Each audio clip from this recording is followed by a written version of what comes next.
సుమన్ టీవీలో మీ business promotions కోసం ఈ కింది నెంబర్ను సంప్రదించగలరు.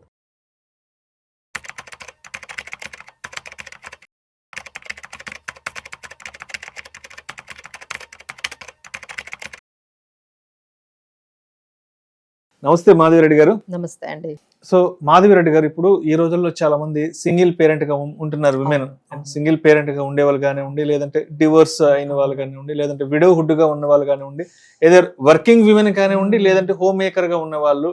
మరి ఇలా ఉన్న వాళ్ళు వాళ్ళ ఫైనాన్షియల్ ప్లానింగ్ ఎలా ఉండాలి, వాళ్ళ ఫైనాన్సెస్ ని ఎలా మేనేజ్ చేసుకోవాలి అసలు? సో ఇదేంటంటే కొన్ని అయితే యాక్సిడెంటల్ గా జరుగుతాయి, అంటే టైం ఉండదు to take the decisions and to take the charge on finances. అసలు అంత టైం కూడా ఇవ్వరు, ఎందుకంటే సడన్ గా యాక్సిడెంట్ అవుతుంది.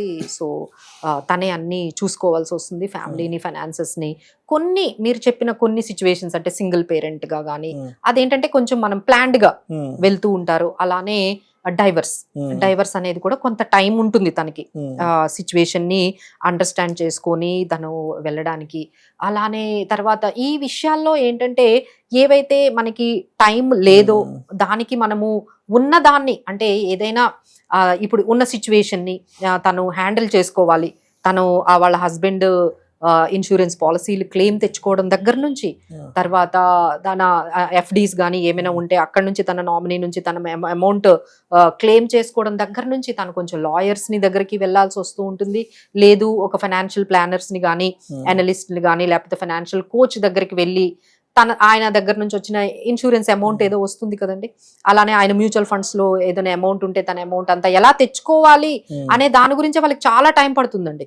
ఆల్మోస్ట్ ఒక 6 months ఓన్లీ ఆ అమౌంట్ ని తెచ్చుకోవడమే తనకి ఛాలెంజింగ్ గా ఉంటుంది. అది బ్యాంకుల్లో ఉన్న ఎఫ్డి కానీ, మ్యూచువల్ ఫండ్స్ లో ఉన్న అమౌంట్ కానీ, లేకపోతే తన ఇన్సూరెన్స్ క్లెయిమ్స్ కానీ, ఈ అమౌంట్ అంతా తెచ్చుకోవడానికి తను ఏదైనా మంచి ఎక్స్పర్ట్స్ దగ్గరికి వెళ్తూ ఆ అమౌంట్ అంతా క్లెయిమ్ చేసుకుంటూ ఆ డాక్యుమెంట్స్ అన్ని ఎక్కడున్నాయో తను పర్ఫెక్ట్ గా ప్రాసెస్ అంతా కూడా తను కంప్లీట్ చేసుకొని ఆ వచ్చిన అమౌంట్ ని ఎక్కడ ఇన్వెస్ట్ చేసుకోవాలి, ఇప్పుడు అక్కడే ప్రాబ్లం అంతా వస్తుందండి. అప్పుడు ఏమవుతుందంటే ఇంట్లో ఉన్న వాళ్ళందరూ తనకి సజెస్ట్ చేస్తూ ఉంటారమ్మా, ఈ భూమి కొనుక్కోలేకపోతే, ఇల్లు కొనుక్కోలేకపోతే, ఇక్కడ ఇది పెట్టుకోలేదు అంటే ఎవరికైనా అప్పిచ్చేసే, మాకు ఇచ్చేసే, మేము నీకు ఇంట్రెస్ట్ ఇస్తాం. ఇట్లాంటివి ఎక్కువగా మేము చూస్తూ ఉన్నామండి. సో ఇలా మీరు ఇంట్రెస్ట్లకి మీ అమౌంట్ ని ఇచ్చేస్తే ఎప్పుడైనా వాళ్ళు ఇవ్వకపోతే తను తెచ్చుకోలేదండి, బ్యాక్ కి తెచ్చుకోలేదు. సో ఇలాంటి డెసిషన్స్ అంటే ఈ టైంలో ఏంటంటే చాలా ఎమోషనల్ గా ఉంటారండి ఉమెన్. ఈ ఎమోషనల్ గా ఉండడం వల్ల ఏమవుతుందంటే ప్రాక్టికల్ గా ఆలోచించలేకపోతారు. సో దీనివల్ల ఏమవుతుందంటే చాలా మిస్టేక్స్ అనేవి జరిగిపోతూ ఉంటాయి. So definitely we can understand ఈ సిచ్యువేషన్ ఏదైతే ఉందో అది చాలా టెరిబుల్ గా ఉంటుంది. బట్ ఈ టైంలో తను కొంచెం స్ట్రాంగ్ గా ఉంటూ ఎవరైనా ఎక్స్పర్ట్ దగ్గరకు వెళ్ళి, అంటే వాళ్ళ మాట వినొద్దని చెప్పట్లేదు, రెండు వినండి.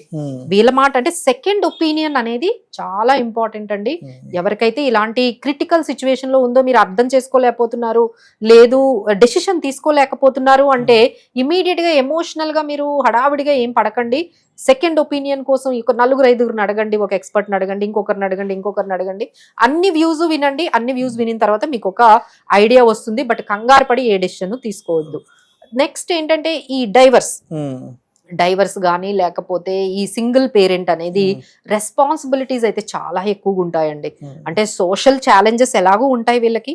ఈ సోషల్ ఛాలెంజెస్ తో పాటు మనం కొంచెం మేనేజ్ చేసుకోవాలి అంటే ఫైనాన్షియల్ గా స్ట్రాంగ్ గా ఉంటేనే మేనేజ్ చేసుకోగలరండి. ఎందుకంటే పిల్లల్ని చదివించుకోవాలి, ఇంకా వాళ్ళు ఏ ఏజ్ లో ఉన్నారో తెలియదు. Even though she has divorce అయి ఉండొచ్చు, పాపనో బాబునో తనే క్లెయిమ్ చేసుకుని ఉండొచ్చు, తన దగ్గరికి పెట్టుకొని ఉండొచ్చు. సో ఇలాంటప్పుడు తను ఎలా మనీని ఎంగేజ్ చేసుకోవాలి ఆ పిల్లల్ని, లేదు అంటే తను జాబ్ చేస్తూ ఉండొచ్చండి. తను జాబ్ చేస్తూ ఇప్పుడు ఈ సింగిల్ పేరెంట్ గా రేస్ చేయడం అంత ఈజీ కాదు కదండి. సింగిల్ పేరెంట్ గా తను ఫైనాన్షియల్ సపోర్ట్ ఇవ్వాలి, యాజ్ వెల్ యాజ్ వాళ్ళని చూసుకోవాలి కూడా. అంటే తను అక్కడ ఉండి చూసుకోవాలి అంటే కుదరదు, ఎందుకంటే తను ఫైనాన్షియల్ సపోర్ట్ ఇవ్వాలంటే బయటకు వెళ్ళాలి. సో బయటకు వెళ్ళాలి ఒకవైపు, తర్వాత ఫైనాన్షియల్ గా తను సపోర్ట్ చేయాలి అంటే చాలా ఓపిక, పేషెన్స్, ప్లానింగ్ ఇవన్నీ చాలా అవసరం అవుతాయండి. సో ఎంతో కంగారు పడిపోయి మీరు ఇలాంటి డెసిషన్స్ అనేవి, అంటే కొంచెం ఎమోషనల్ గా వెంటనే బయటకు వచ్చేయకూడదు.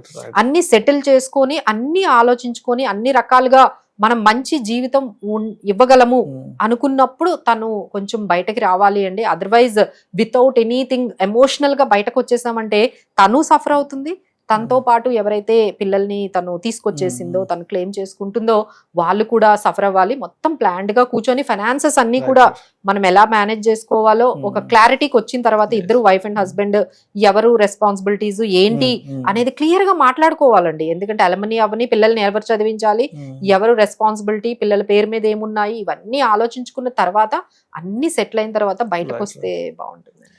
సో అదేవిధంగా మాధవిరెడ్డి గారు, ఈ రోజుల్లో ప్రెగ్నెన్సీ ప్లానింగ్ ఉన్నా కానీ లేదంటే పిల్లల కోసం ప్లానింగ్ ఉన్నా, ఈ హాస్పిటల్ కి తిరగాలన్నా, తర్వాత డెలివరీ టైంలో ఖర్చులు కూడా చాలా లక్షల్లో ఉంటాయి. సో దానికి కూడా మనం ఒక ఫైనాన్షియల్ ప్లానింగ్ అనేది చేసి పెట్టుకోవాలి. దానికి కూడా ఒక కార్పస్ రెడీ చేసి పెట్టుకోవాలి. ఈ రోజుల్లో ఒక పెద్ద కార్పొరేట్ హాస్పిటల్కి వెళ్ళి పిల్లల కోసమో లేదంటే డెలివరీ కోసం ప్లాన్ చేసుకున్నప్పుడు పెద్ద అమౌంట్ రెడీ చేసుకోవాలి. కాబట్టి ఎస్పెషల్లీ విమెన్ అనే వాళ్ళు మెటర్నిటీకి సంబంధించి ఎలాంటి ఫైనాన్షియల్ ప్లానింగ్ చేసుకోవాలి అంటారు? అసలు చాలా మంది అంటే అడిగేది ఏంటంటే, madam are we financially ready to take the kid in to the world? ఎందుకంటే మనం ఫైనాన్షియల్ గా స్టేబుల్ గా ఉంటే కదండి వాళ్ళ రెస్పాన్సిబిలిటీస్ తీసుకోగలము. సో మన ఫైనాన్షియల్ సిచ్యువేషన్ అనేది ఒక్కసారి, ఎందుకంటే ఎప్పుడైతే కిడ్ అనేది ఎంటర్ అయ్యారో మీ ఫైనాన్షియల్ ఎక్స్పెండిచర్ అనేది ఒక్కసారిగా 50% పెరుగుతుందండి.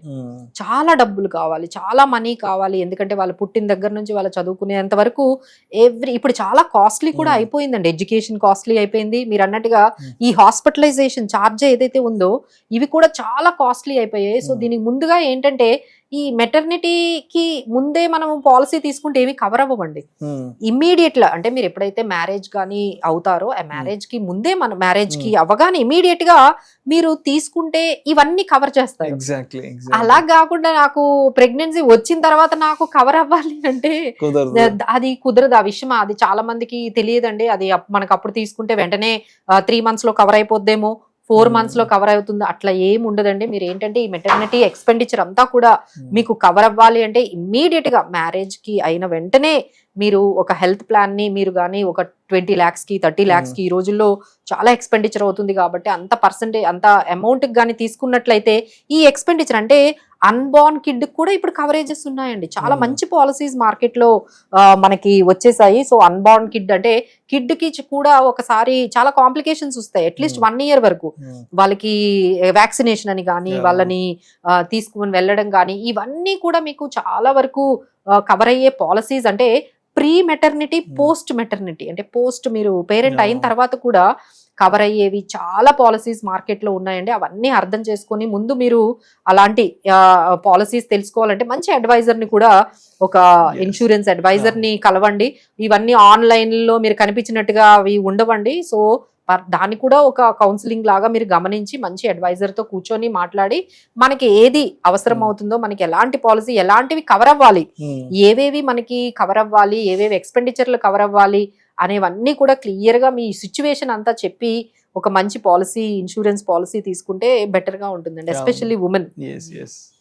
సో ఈ ప్రోగ్రామ్ చూస్తున్న ఉమెన్ అందరికీ కూడా మనం చెప్పేది ఏంటంటే, చక్కగా మనందరం కూడా హౌస్ని, హోమ్ని మేనేజ్ చేస్తూ ఉన్నాము. దాంతోపాటు ఆఫీసెస్లో కూడా వెళ్తున్నాం, బిజినెస్లు చేస్తున్నాము. సో 2 బ్యాలెన్స్ చేస్తూ ఉన్నాము.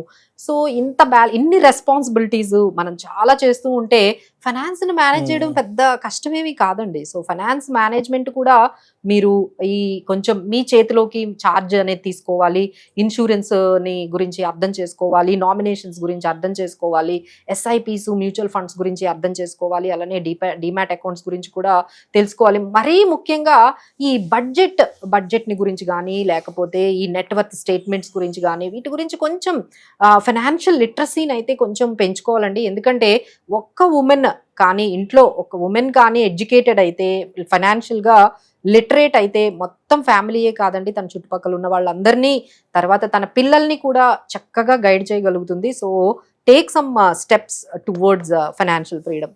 Right. Thank you so much Madhavi Reddy గారు. ఉమెన్స్ డే సందర్భంగా మా సుమన్ టీవీకి వచ్చి ఫైనాన్షియల్ ఇండిపెండెన్స్ గురించి, లిటరసీ గురించి మా ఆడియన్స్తో చాలా మంచి, అంటే ఆడియన్స్ ఇండికేట్ చేయడానికి చాలా మంచి ఇన్ఫర్మేషన్ పాస్ ఆన్ చేశారు. థ్యాంక్ యూ సో మచ్ అండి. Thank you.